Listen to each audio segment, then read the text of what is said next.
Hey everybody, week 2, we're doing this. I have a little bit better lighting today and the sun is out and it's absolutely gorgeous, so I thought we're gonna try this today.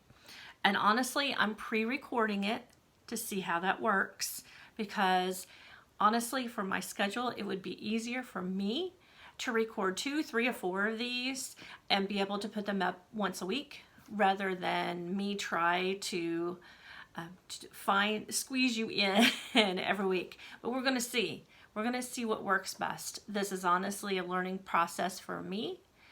And I'm grateful that you're along for the ride.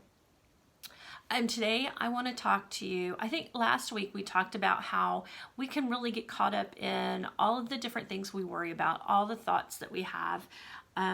Last week it was, I'm not good enough, the lighting's not good enough, I need to lose 30 pounds, all of those things. But I pushed through it and I was glad that I did. And I heard so much from so many different ones of you have reached out to me and said, thank you so much. That really was exactly what I needed to hear today. And I'm glad. I'm glad that me pushing out is helping you. So again, we're pushing out again today.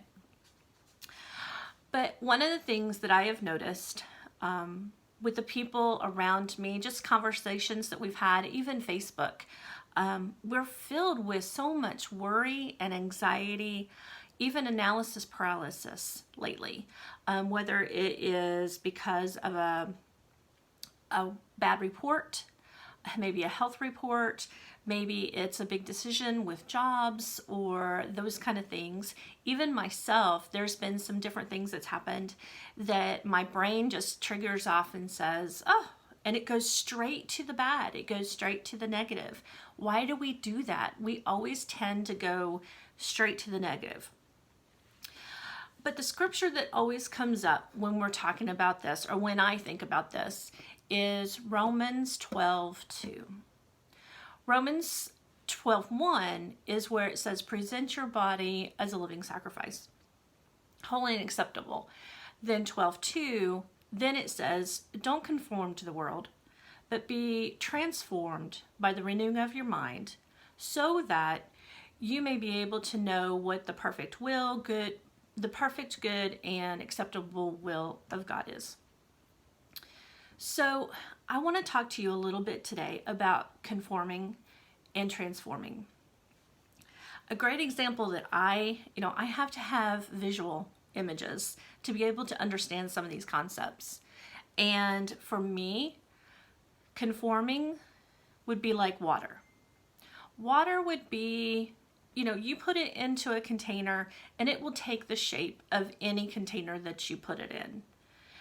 Whether it's a bowl, whether it's a water bottle, whether it is a vase, it takes the shape of whatever you put it in. Now, tea, on the other hand, is water, but it has been transformed into tea by the steeping of tea leaves into it. Now, conforming the water, you can make it ice, you can make it steam, but it's still got the same, it's going to come back to its water. It's H2O. Tea, on the other hand, you're not going to be able to, once you've made the tea, separate the water and the tea leaves anymore. The water is now changed. The other thing that I think of is Jell-O or even cake. You have to put water in a cake mix, but you're not going to pull that water out after you bake the cake. It is forever transformed. And honestly, that renewing our mind is how we transform our mind, or how we are to be transformed by the renewing of our minds. Renewing our minds looks like just like making the tea. It is by steeping something different into us to create a different thought. What do we steep? The scripture. So what I'd like